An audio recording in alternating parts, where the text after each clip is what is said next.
Good morning, everyone. I, Durgendra Singh Rajput from School of Law, Lingyas Vidyapeeth, deemed to be University, Faridabad, and I am delivering a lecture on the topic of stages of civil suit. So basically, civil suit में 18 stages involve होते हैं, जिसमें plaint से लेके execution of decree तक 18 basically major stage 18 होते हैं, जो सिविल कोर्ट में कोई भी जजमेंट प्रोनाउंस करने के पहले यूज होते हैं. तो basically entire machinery of civil court वो स्टार्ट होती है प्रोडक्शन ऑफ प्लेंट से, कि अगर plaint by the plaintiff court के सामने प्रोड्यूस किया जाता है तो कोर्ट उस पर एक्शन लेता है, और प्लेंट वो पहला डॉक्यूमेंट होता है जो पूरी मशीनरी को रन करता है, जो सिविल सूट के लिए बहुत जरूरी है. अगर सिविल सूट में प्लेंट नहीं है तो कोई भी एक्शन डिफेंडेंट के अगेंस्ट नहीं ले सकते.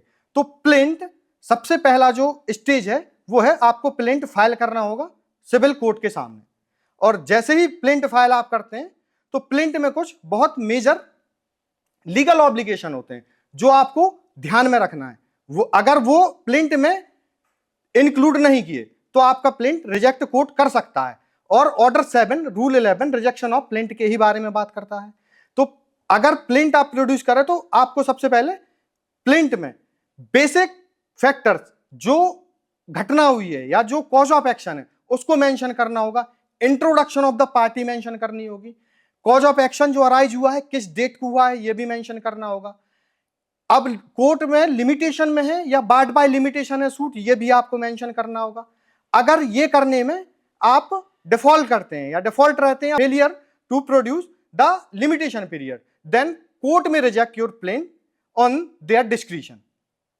And there are many stages which affect the submission of plaint. So basically in the case of Rupal Sathi versus Singh 1982 3 SCC 487, इसमें सुप्रीम कोर्ट ने ये बोला था कि कोई भी प्लेंट अगर रिजेक्ट कोर्ट कर रहा है तो एंटायर प्लेंट को ही रिजेक्ट करना होगा, वो पार्शियली प्लेंट रिजेक्ट नहीं कर सकता.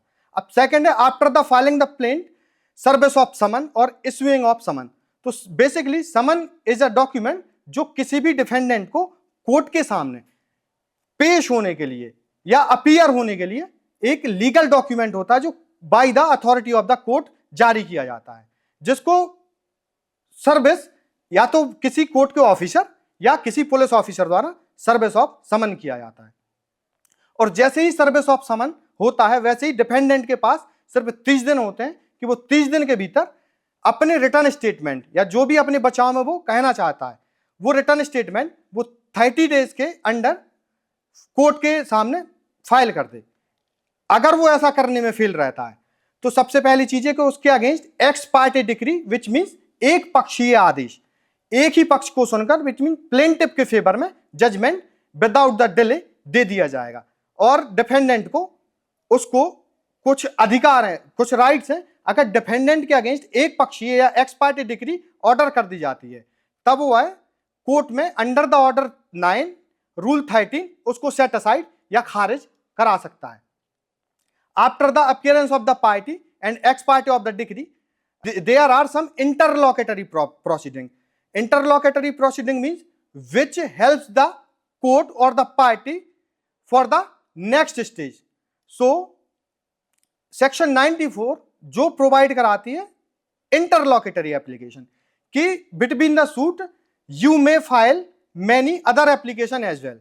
सो appointment of receiver, seizure of the property और द परमानेंट और temporary injunction, these are some interlocutory application between the plaint to the judgement. So after that plaintiff have to file the return statement. So plaintiff जैसे ही return statement अपने 90 days के भीतर और 30 दिन के भीतर और अंडर द 30 डेज फाइल करता है वैसे ही प्रोडक्शन ऑफ डॉक्यूमेंट उसको करने होते हैं. It means they have to file the list of the document, कि उनको वो लिस्ट डॉक्यूमेंट की प्रोड्यूस करनी है बिफोर द कोर्ट जिन पे उसका मैटर डिपेंड करता है. प्लेंटिफ और डिफेंडेंट दोनों को एक list of the document produce करनी होती है. इसके बाद एग्जामिनेशन ऑफ द पार्टीज, कि पार्टीज है it means plaintiff and defendant, उनका एग्जामिनेशन कोर्ट करेगा कि जो मैटर है उसमें एक्चुअल कॉज क्या है जो प्लेंटिफ को प्लेंट फाइल करनी पड़ी, या ये मैटर जो है वो सुनने लायक है या नहीं, इसके लिए कोर्ट देखता है। After that discovery and inspection under the order 11, so discovery and inspection of the document, कि कोर्ट जो होता है वो प्लेंटिफ के डॉक्यूमेंट और डिफेंडेंट के डॉक्यूमेंट की कॉपीज एक दूसरे को डिलीवर करता है, और कोर्ट भी उन डॉक्यूमेंट को इंस्पेक्ट करता है कि whether they have the evidential value और नॉट। और after that admission, admission means क्या कोई भी पार्टी, चाहे तो वो प्लेंटिफ हो या डिफेंडेंट हो, कोई भी सूट या प्लेंट का पैरा एक्सेप्ट कर रहा है या पूरा का पूरा सूट एक्सेप्ट कर रहा है, ये होता है admission under order 12। If either party accepting the or admitting the any fact of the suit, then court may pronounce their judgment on the basis of the admission. After that, framing of issue. So this is the most important stage of the any civil suit, framing of issue, कि अगर court को कोई मामला resolve करना है तो उसके पहले उसको इशू प्रिपेयर करने होंगे या फ्रेम करने होंगे कि एक्चुअली डिस्प्यूट क्या है पार्टीज के बीच में, जो डिटरमाइन कोर्ट को करना है। तो framing of the issue is the most important stage in the civil procedure code. After the framing of the issue, summoning and attendance of the witnesses. So अगर फ्रेमिंग ऑफ द इशू कर दी तो इसके बाद evidences stage start हो जाती है। तो इसके लिए जो जितने भी विटनेसेस होते हैं उनको कॉल किया जाता है बाय द समन। तो समन भेजा जाता है कि आपको इस डेट में कोर्ट के सामने स्टेटमेंट रिकॉर्ड कराने हैं, और अपना जो भी विटनेस जो भी स्टेटमेंट देना चाहता है या कोई डॉक्यूमेंट प्रोड्यूस करना चाहता है वो डॉक्यूमेंट प्रोड्यूस करेगा। अब after that hearing and suit and examination of the witnesses. तो जैसे ही विटनेस पे समन सर्व होता है उसके बाद कोर्ट विटनेस को एक डेट देता है, उस डेट में विटनेस अपीयर होता है बिफोर द कोर्ट और उसको अपने स्टेटमेंट रिकॉर्ड कराने होते हैं। उसमें विटनेस का examination on the oath, oath बहुत मतलब शपथ पे, ओथ पे विटनेस का एग्जामिनेशन कोर्ट करता है और उनके जो स्टेटमेंट है वो रिकॉर्ड किए जाते हैं। After that next stage is argument. So जो आर्ग्यूमेंट होते हैं वो होते हैं कि after the completion of the witnesses statement, जो आर्ग्यूमेंट होते हैं वो होते हैं मेरिट और डीमेरिट पे, कि क्यों प्लेंटिफ केस जीता है और क्यों डिफेंडेंट केस जीता है। इस पे बेस्ड होता है आर्ग्यूमेंट कि अगर प्लेंटिफ प्रूव करने में सक्सेस हुआ है तो वो सारी की सारी बातें जो सिविल सूट में है वो उठाएगा या रेफरेंस देगा कि इस कारण से हमारा सूट स्ट्रांग है और हम ये सूट या हम अपने फेवर में कोई डिग्री लेने के लिए एंटाइटल्ड है। नेक्स्ट है जजमेंट।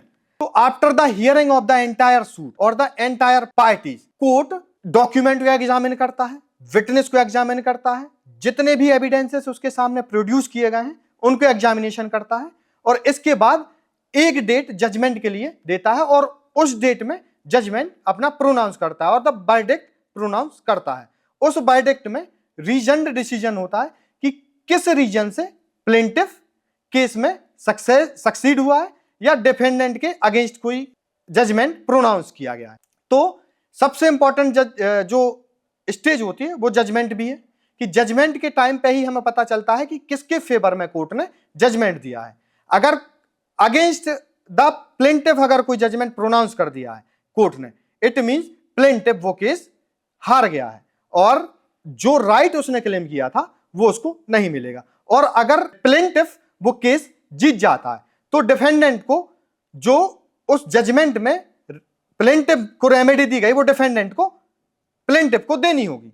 ये थे मेजर स्टेजेस। इसके बाद प्रिपरेशन ऑफ द डिक्री, कि जैसे ही जजमेंट दिया जाता है उसके तुरंत बाद एक डिक्री तैयार की जाती है। Decree means the adjudication of the formal adjudication of the court, जो फाइनली जो भी राइट्स पार्टी के डिसाइड किए गए हैं उनको अपने अंदर रखता है कि कौन सी रेमेडी है जो प्लेंटिफ या डिफेंडेंट को इस सूट में दी गई है।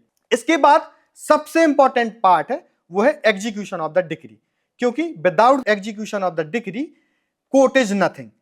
कोर्ट जो जजमेंट देगा उसको एग्जीक्यूट भी कराएगा, मतलब जो उसने राइट अवेलेबल कराया है किसी भी पार्टी को उसको देगा भी। इसको हम एक एग्जांपल से समझते हैं कि अगर कोर्ट ने मनी रिकवरी सूट में 20,000 रुपए प्लेंटिफ के फेवर में डिसाइड किए, डिफेंडेंट हैव टू पे 20,000 rupees in favour of the plaintiff, तो जो 20,000 रुपए हैं वो कोर्ट सिर्फ जजमेंट दे देना सफिशियंट नहीं होगा, उसको 20,000 रुपए कोर्ट में डिफेंडेंट से प्लेंटिफ के लिए दिलाने भी होंगे।